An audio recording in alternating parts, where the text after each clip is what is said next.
Welcome to True Crime Case Files, where we uncover shocking stories of betrayal, deception, and murder. On this episode, a teen reveals the shocking truth that her stepmom sold her to a sheriff for sex. What happened next was nothing short of horrifying. Join us as we delve into the disturbing details of this case and uncover the deadly consequences of this unthinkable act. Angel Coleman, 18, was a high school senior in Castle Rock, Colorado, whose life was anything but ordinary. Her life was far from the picturesque suburban ideal. Her mother, Sharon Coleman, died in a tragic car accident when Angel was just 11 years old. The loss was devastating, leaving Angel to be raised by her father, Ellen Coleman, a construction foreman with a short temper and a history of violence against women. When Angel was 13, Ellen remarried Carla Coleman, a local candle shop owner, described as a vanity store, with a sharp tongue and a well-earned reputation for selfishness. While Carla presented herself as a friendly and hardworking stepmother, the reality was much darker. She treated Angel more like a slave than a stepdaughter, demanding she clean the house, cook meals, and run errands for up to 15 hours a day while balancing her schoolwork. Neighbors reported seeing Angel mowing the lawn and scrubbing windows late into the evening, as Angel's childhood became a series of chores, reprimands, and unmet dreams. Behind the scenes, Carla had other, darker plans for Angel. Investigators later discovered that in early 2015, Carla, to prop up her struggling business, sold Angel to her ex-lover, Sheriff Brad Kingston, a 50-year-old county sheriff with a spotless public reputation, but a sinister private life. For months, Angel was forced to live as his so-called girlfriend in Kingston's basement, hidden from the outside world. The room was sparsely furnished, with only a mattress, a desk, and a stack of notebooks. It was here that Angel began to journal her thoughts and feelings, pouring her pain into secret entries. In these writings, Angel described feeling trapped and betrayed. She referred to Kingston as a monster hiding behind a badge and Carla as the person who sold me. She expressed anger at her father for not protecting her and wrote about her longing to escape. Despite her fear, Angel began planning to expose the truth. Her secret blog, where she wrote about systemic corruption and poverty, became her outlet. In one post chilling dated July 8, 2015, she wrote, "Sometimes justice feels like a distant dream, but dreams are all I have left." Sadly, dreams were all Angel had. In the days before her death, Angel's behavior raised concern among those who knew her. Despite her dire situation, Angel continued writing, gathering evidence of her stepmother's dealings with Kingston. She carried her journal and phone everywhere, capturing notes and pictures. Her determination to expose the truth gave her a sense of purpose, but it also put her in grave danger. On July 14, Angel avoided her stepmother and Kingston as much as possible. That night, Angel uploaded a draft of her findings to her blog, but never published it. The next morning, she was found dead. On the morning of July 15, 2015, Angel Coleman's lifeless body was discovered in the dense woods behind her home in Castle Rock, Colorado. The area, popular with local hikers and dog walkers, was quiet that morning until 54-year-old Robert Juicy Lang, a retired postal worker, stumbled upon the tragic scene while walking his golden retriever Melanie Chaucer de la Croix. Lang later told reporters he initially thought the figure lying among the underbrush was a mannequin, a common assumption in such cases. However, as he approached, he realized it was the body of a young woman. Angel was dressed only in her underwear, but her bra and panties were torn, and her face was bruised. Lang, visibly shaken, immediately called 911 from his phone, struggling to keep his composure as he described the scene to the dispatcher. "I couldn't believe what I was seeing," Lang said in a later interview. "She was so young. It was heartbreaking for me and Melanie." Emergency responders arrived within 15 minutes, securing the area with yellow caution tape. Detective Serena Bender, a 12-year veteran of the Castle Rock Police Department, led the initial investigation. The body showed clear signs of foul play. Angel had suffered blunt force trauma to the head, and there were indications of a violent struggle, including broken branches and disturbed soil around her. Nearby, officers found a discarded backpack, which was later identified as Angel's. Inside were personal items such as her school ID, condoms, and a journal. However, her phone, something she rarely went without, was missing. The news of Angel's death quickly spread through Castle Rock. a tight-knit community unaccustomed to such violence. Social media platforms like Facebook lit up with posts from concerned classmates and neighbors, expressing shock and disbelief. Local news stations, including Denver's 9 News, picked up the story, calling it a tragic mystery in the heart of suburbia. Detective Bender described the scene as disturbing during a press conference that afternoon. "This was not a random accident," she stated. "We believe someone wanted Angel Coleman dead." Angel's father, Alan Coleman, arrived at the scene later that day and was seen visibly distraught, speaking briefly to officers before leaving with family members. As the sun set on Castle Rock, the small town was left grappling with the horrifying reality that a promising young life had been taken in such a brutal way. Castle Rock police officers worked tirelessly on the scene of Angel Coleman's murder, searching for evidence that could lead to her killer. Detective Serena Bender, leading the investigation, quickly instructed her team to secure the area and document every detail. The woods behind Angel's home were combed for clues, with officers marking disturbed soil, broken branches, and a faint trail of blood leading away from the body. When officers searched Angel's room later that day, they found a surprising lead. Angel had been the anonymous author of a hard-hitting local blog titled YSOBs of Castle Rock. The blog had gained attention in the community for exposing corruption and misconduct among Castle Rock's leadership. Posts accused Principal Tom Everett of Castle Rock High of mishandling funds and sexually harassing students. Another entry detailed allegations that members of the high school football team had physically assaulted gay students, using slurs and intimidation. Angel's blog had made her many enemies, and police considered the possibility that her activism could be linked to her murder. Detective Bender stated in a press conference, "This blog shows Angel was brave and determined to speak out against injustice, but it may have also put her at risk."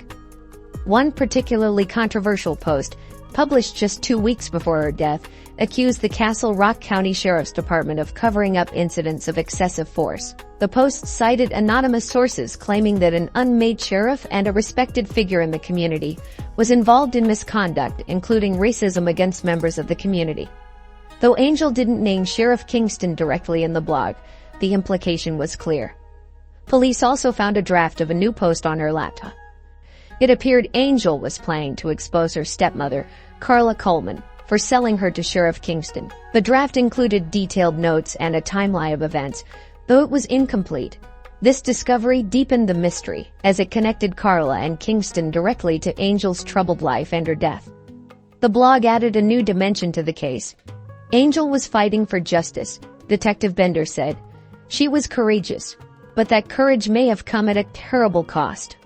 As police continued to investigate, they could not ignore the possibility that Angel's blog posts, and the powerful people she had called out, might be the key to solving her murder. Sheriff Brad Kingston, a 50-year-old law enforcement veteran, was the first major suspect in Angel Coleman's murder. Known for his prominent role in the Castle Rock community, Kingston had built a reputation as a respected, albeit controversial, figure, known for his commanding nature and harsh, conservative sense of justice. When investigators approached him about Angel's death, he admitted to having a sexual relationship with her but insisted it was consensual. "Of course I never bought her. She loved me and wanted to live with me," Kingston told Detective Serena Bender during questioning. "She said her stepmother was evil and treated her like a slave. I gave her a safe place." Kingston referred to the small, sparsely furnished basement in his home where Angel had been living, claiming she was a minimalist and had chosen it as a refuge from her tumultuous home life. Detectives pressed him about Angel's allegations of police misconduct, particularly the claims on her blog that he had abused his authority as sheriff. Angel had written about instances of racial bias under Kingston's leadership, including accusations that he targeted Latino residents for minor infractions while overlooking similar behavior by white citizens. "The bleak was lying," Kingston responded defensively. "I've served this town for over 20 years, and I've always treated people with respect, no matter their color.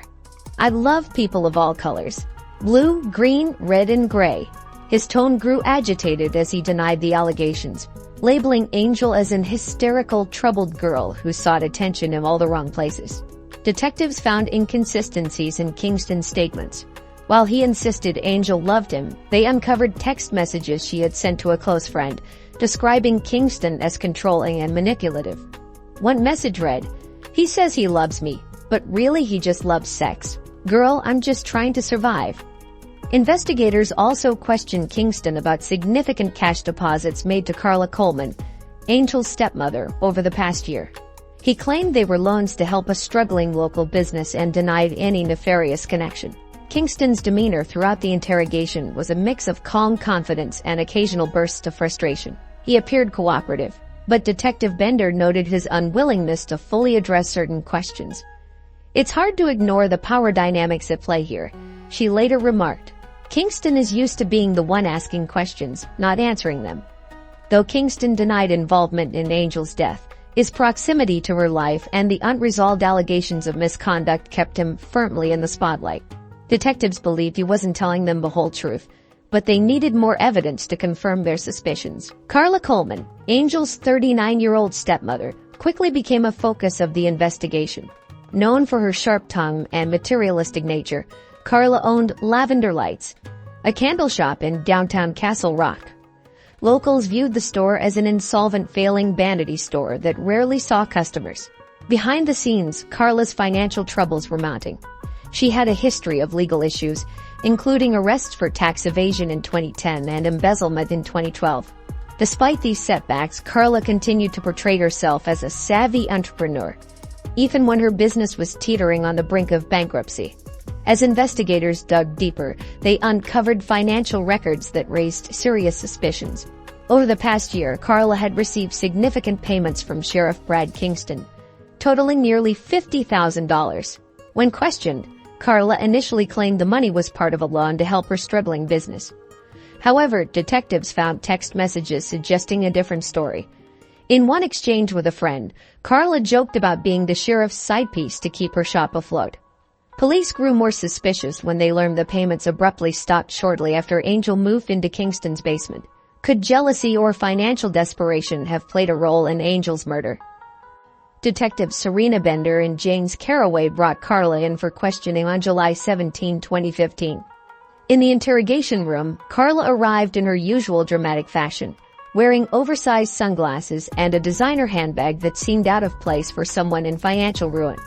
Detectives confronted her with the payment records, but Carla maintained her innocence. "That money was a loan," she insisted, her voice quivering. "I didn't kill Angel. Why would I? That bleep was a pain in the bleep, but I never wanted her dead." When detectives pressed her about her relationship with Kingston, Carla's composure began to crack. "I did what I had to do to survive," she admitted. "Brad and I bleeped around a bit, but it ended when Angel came into the picture. That's all I'm saying." Detectives then confronted Carla with records showing suspicious payments from Sheriff Kingston. Moments later, in a shocking turn, Carla appeared to pee herself, possibly as a tactic to end the interrogation. "I need to go home. This is humiliating," she cried, grabbing her bag and attempting to leave. Despite Carla's dramatic exit, police continued to scrutinize her financial ties to Kingston and her potential motive. Carla's history of deceit, coupled with her strained relationship with Angel, painted a picture of a woman desperate to maintain her lifestyle at any cost. But was she desperate enough to commit murder? Detectives weren't convinced of her innocence and vowed to dig deeper. The investigation took a shocking turn on July 19, 2015, when detectives Serena Bender and James Carraway executed a second search warrant at Sheriff Kingston's home. During a detailed sweep of the basement, they discovered a hidden camera tucked into a vent near the ceiling. Initially overlooked during the first search, the camera was small and well concealed, its wires routed through the walls. The camera's memory card contained hours of footage from the basement, where Angel had been living. It was soon clear the camera had not been installed by Sheriff Kingston, but by Carla Coleman, Angel's stepmother. Detectives found emails and payment records on Carla's computer suggesting she had been attempting to sell the footage to adult film producers. This grim revelation exposed another layer of exploitation in Angel's tragic life, casting Carla in an even darker light. However, the footage also unveiled a new and critical lead. Among the recordings was chilling evidence from the night of Angel's disappearance. The video showed Angel pacing in the basement, appearing distressed as she spoke on her phone.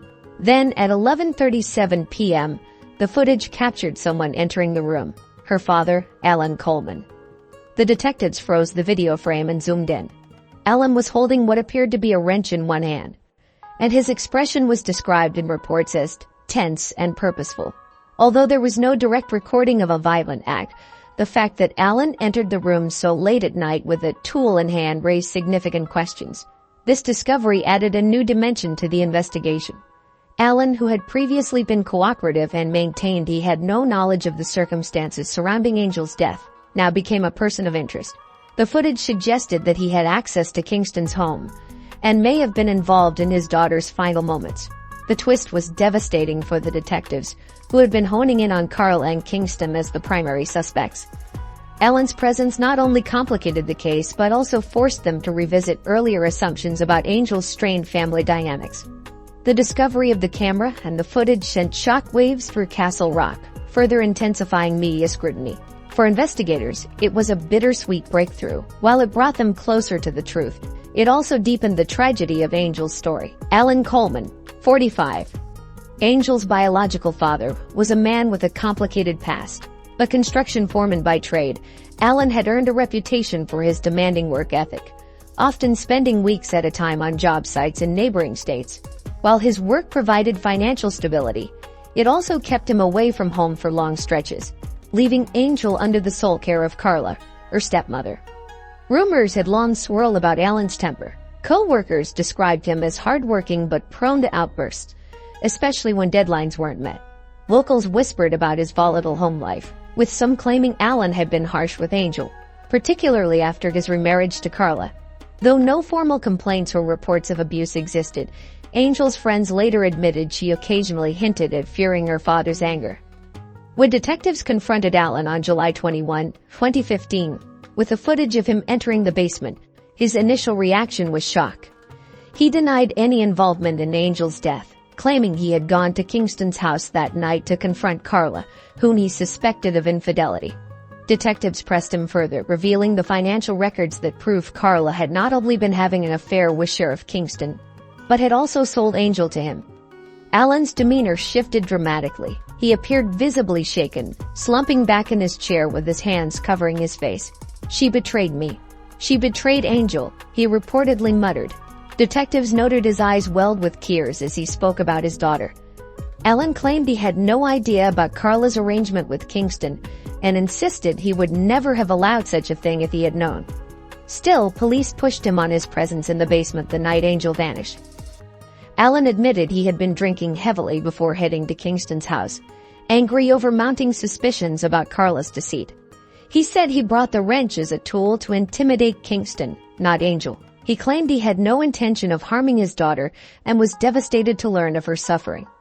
Detectives remained skeptical, especially given Alan's history of outbursts and the strained relationship with his daughter.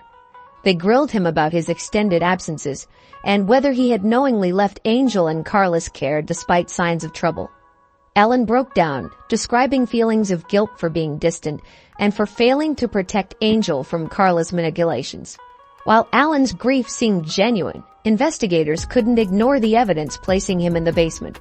His conflicting emotions, anger at Carla, guilt over Angel, and sorrow over her death, made it difficult to discern his true role in the events leading up to her murder. The investigation took a shocking turn on July 25, 2015, when detectives pieced together the final hours of Angel Coleman's life. Evidence uncovered through Carla Coleman's financial records, text messages, and surveillance footage painted a chilling picture of a stepmother's descent into murder. Detectives determined that on the evening of July 14, Carla lured Angel into the woods near the edge of Sheriff Kingston's property. Carla, frustrated by the crumbling facade of her life and her growing resentment toward Angel, lashed out in a moment of rage. She later confessed that she struck Angel in the head with a garden shovel, claiming she had only wanted to silence her after an argument spiraled out of control. Carla's resentment had been building for months, with Sheriff Kingston's focus shifting from her to Angel. Her financial arrangement with him was falling apart. Her failing Campbell shop, often seen by locals as a vanity store more concerned with aesthetics than profitability, had left her in dire straits. Her anger grew as she blamed Angel for the loss of Kingston's affections and her dwindling income. Carla admitted she felt powerful in the moment of the attack, a stark contrast to the helplessness she claimed to experience in her day-to-day life. After Angel collapsed, Carla panicked, dragging her body deeper into the woods and leaving it to be discovered days later. She later washed off the shovel and returned home, attempting to act as though nothing had happened. Detectives zeroed in on Carla after reviewing the hidden camera footage from Kingston's basement. The footage revealed Carla sneaking onto the property the night of Angel's disappearance, carrying what appeared to be a shovel. Forensic analysis of soil samples from her shoes matched dirt from the woods where Angel's body was found. Furthermore, financial records showed a decline in payments from Kingston, coinciding with his shifting attention to Angel, establishing a motive. When confronted with the evidence, Carla initially denied any involvement, claiming she had gone to the woods to clear her mind. However, under mounting pressure, she broke down, confessing to the murder. Carla showed little remorse during her arrest, insisting she had been pushed to the brink by circumstances beyond her control. Detectives described Carla as defiant and underpinned, even as she was placed in handcuffs. Witnesses at the police station recall her yelling, "You think I'm a villain. I was protecting myself." Her arrest sent shockwaves through the small community, leaving many grappling with how such a tragedy could unfold in their quiet town. The trial of Carla Coleman began in early February 2016 at the Denver County Courthouse in Colorado.